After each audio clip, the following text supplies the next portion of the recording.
l'une des deux salles de fret que nous avons. C'est la première que nous avons installée, qui a une capacité de 10 vaches. Donc, comme le technicien expliquait tantôt, nos laitières sont des Girolando. Donc c'est un mélange entre le gir, qui est une souche brésilienne, donc par rapport à l'aspect rustique du climat, et une souche hollandaise par rapport à la partie laitière. Donc les Girolando ici à la traite, chaque vache vous donne 15 litres. 15 litres. 15 litres à la traite. On en fait 2 par jour. Ah, mais il y a combien d'armes par jour de... 30-35 litres. Oui, c'est ça. En moyenne. En moyenne. Ça c'est au Québec. Ah, au Québec, oui. Non, mais au Sénégal... Là-bas, on n'utilise pas des croisés, on utilise des Holstein pur sang. Oui, parce que vous n'avez pas le problème de climat. C'est relatif. Hein, le climat sahélien, vous êtes un peu plus haut. Quand vous allez chez Pastagri ou l'autre femme, et ils ont des Holstein pur sang. Je sais. Ils ont aussi des Montbéliard pur sang. Mais ils vont avoir des problèmes. Le climat. Ils vont avoir des problèmes. Vous savez, nous, avec quoi on a commencé? On a commencé avec ces races-là au départ. Des Montbéliard, des Holstein, on a tout essayé en fait. Pour arriver au final, parce que c'est sur le temps qu'on regarde. Et on s'est rendu compte que au fil des années, les bêtes, au bout d'un moment, ne supportaient plus. Là, par exemple, la dernière opération qu'il y a eu ici, donc l'opération de l'ANIPL, on a voulu tester. Donc on a pris, je pense, Montbéliard, Blonde d'Aquitain et une ou deux autres races. Blonde d'Aquitain, c'est pour la chair. Voilà, excusez-moi, je parle avico, mais c'est pour la viande. Mais on avait pris des Montbéliard, on avait pris des Holstein et puis une autre race, plus des races à viande. Mais malheureusement, l'année dernière, je ne sais pas si vous vous souvenez de l'été dernier, il a fait excessivement chaud l'été dernier. Mais je peux vous assurer que malheureusement, il y en a quasiment, on les a tous perdus. Pour vous donner un exemple, vous voyez l'animal par terre en train de suffoquer pendant qu'il avait le Girolando qui était à côté qui n'avait aucun problème. Et ce n'était pas un problème de pathologie, c'était juste un problème de climat. Donc nous, comme on veut être un peu à l'échelle entre guillemets semi-industrielle, on a testé la gire pendant je pense 2 ans. Et en fait on a vu que le taux de mortalité était moindre par rapport aux autres. C'est comme ça que nous on a regardé par rapport au taux de mortalité. Parce que c'est un investissement que vous faites.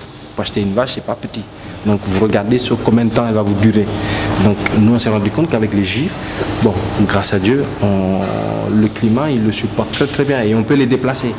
Souvent on les envoie par exemple à Tamba ou à Saint-Louis ou dans d'autres régions et donc on n'a pas le souci de se dire si on les emmène là-bas est-ce qu'on va avoir des problèmes de température. Non, ils supportent le climat.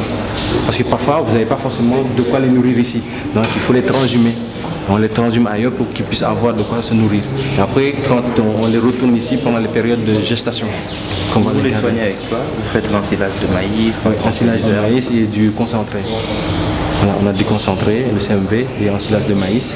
Donc, vous faites ça sous forme de silo tour ou sur le couloir? Donc, de toute façon, l'ensilage, je pense que je vous ai montré ce qu'on a fait là-bas, non? C'est avec ça qu'on les nourrit, en tout cas, avec cet ensilage. Mélangé avec une durée. Voilà. Donc là, une fois que la tireuse est là, une tireuse automatique, donc ça va tirer, on va emmener directement dans la salle d'à côté, on va pasteuriser et après maintenant on va les stocker dans les tanks. Donc le principe de la pasteurisation c'est pour justement tuer les bactéries, ce qui permet d'éviter le phénomène de fermentation qui devient après du lait caillé. Voilà. Donc ici, nous, comme j'expliquais tantôt, nous avons un contrat avec Candia, à qui on fournit à peu près entre 7 et 8 000 litres de lait par semaine. Donc, nous avons créé la même chose dans ce où on a doublé, on est passé à 2 fois 10 vaches. Donc on va passer à 20 vaches à la traite. Mais maintenant, comme j'expliquais tout à l'heure à un des collègues, je lui expliquais que c'est malheureux aujourd'hui, on ne trouve pas du vrai lait en consommation. Tout est mélangé. Soit c'est mélangé avec la poudre de lait, ou c'est du lait à base de végétal. Hein, maintenant, on en trouve beaucoup à lait de soja. Et pourquoi là, on ne peut pas consommer le lait de vache là? Le lait de vache cru, à l'heure actuelle, dans les conditions au Sénégal, est plus cher que le lait en poudre. Donc tant qu'on n'aura pas résolu cette équation-là, non, c'est parce qu'il y a une déficit de production. C'est-à-dire quand on importe du produit de lait à hauteur de 60-65 milliards par année, il y a un déficit de production ici, alors qu'on a plus de 3 millions de têtes de bovins au Sénégal, donc c'est une contradiction. C'est la production qui est Mais après, bon, ça c'est à nous, c'est aux acteurs. Mais la production laitière aussi, ça demande de l'investissement. Oui. Ça demande beaucoup d'investissement. Donc c'est un calcul à faire entre ce que j'investis et ce que je vais gagner en retour. C'est pas comme les poulets. Les poulets de chair, vous le mettez, vous savez que dans 45 jours, vous vendez votre sujet. Donc le cycle n'est pas le même. Donc et puis il faut être passionné. Parce que c'est du temps, c'est de l'énergie. On va voir juste à côté le temps de stockage.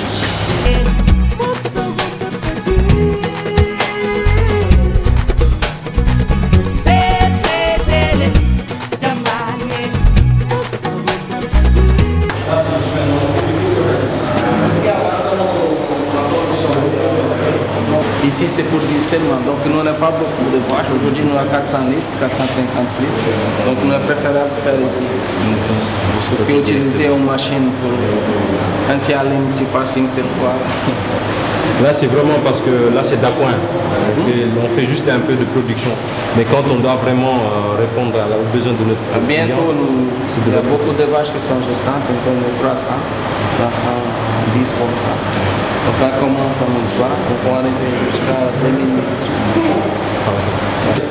Il est préférable de prendre des gens que ce soit Apple ou autre, mais qui ont l'amour, la passion du travail, du métier. J'ai vu les Togolais et des Béninois aussi. Ah, c'est vrai. Ouais, c'est vrai que nous, de notre activité, nous avons beaucoup de Béninois et de Togolais. Tous les docteurs. Ah bon? Oui, de la partie agricole, oui. Oui. Ici, vous avez différentes nationalités. Hein. Ça aussi, j'avais remarqué. C'est un peu les Nations Unies ici. Hein. Vous avez des Brésiliens, moi-même ici, originaire des Comores. Donc vous voyez, j'ai fait de la nage pour arriver jusqu'ici. Il y en a qui nagent dans l'autre sens, moi j'ai fait l'inverse. Donc vous avez des Béninois, des Burkinabés, vous avez des Togolais. Il faut rectifier. Hein. On est en train. Il faut rectifier, prendre que des Sénégalais. Que des Sénégalais. Pourquoi? Non, mais c'est l'école de médecine vétérinaire, entre autres. Voilà. Elle forme beaucoup d'étrangers. Mais après maintenant, et en général les étrangers quand ils viennent, je crois qu'eux ils travaillent un peu mieux que les autres. Non, c'est parce qu'ils ne font pas beaucoup d'œufs. Parce qu'ils ne font pas beaucoup d'œufs. Non, ils sont motivés. Ils ne font pas beaucoup d'œufs. Les étrangers sont motivés. En fait, si vous voulez, moi je parle d'un constat que je vis au quotidien ici, ça fait bientôt 10 ans. La rigueur. Je suis désolé, c'est la rigueur. Quand vous investissez autant, vous savez, je vais vous donner des données chiffrées rapidement comme ça. Vous avez visité le parc de reproducteurs. Un sujet là-dedans, quand il arrive ici, il nous a coûté 15 euros. 10 000 francs, un poussin reproducteur. Donc vous en avez, là vous avez été sur un lot de 3 500. Hein? Donc faites le calcul. Donc c'est de l'argent que vous immobilisez. Ces sujets-là, vous allez les nourrir pendant 4 mois sans rien gagner en retour. Donc pendant 4 mois, vous investissez aussi.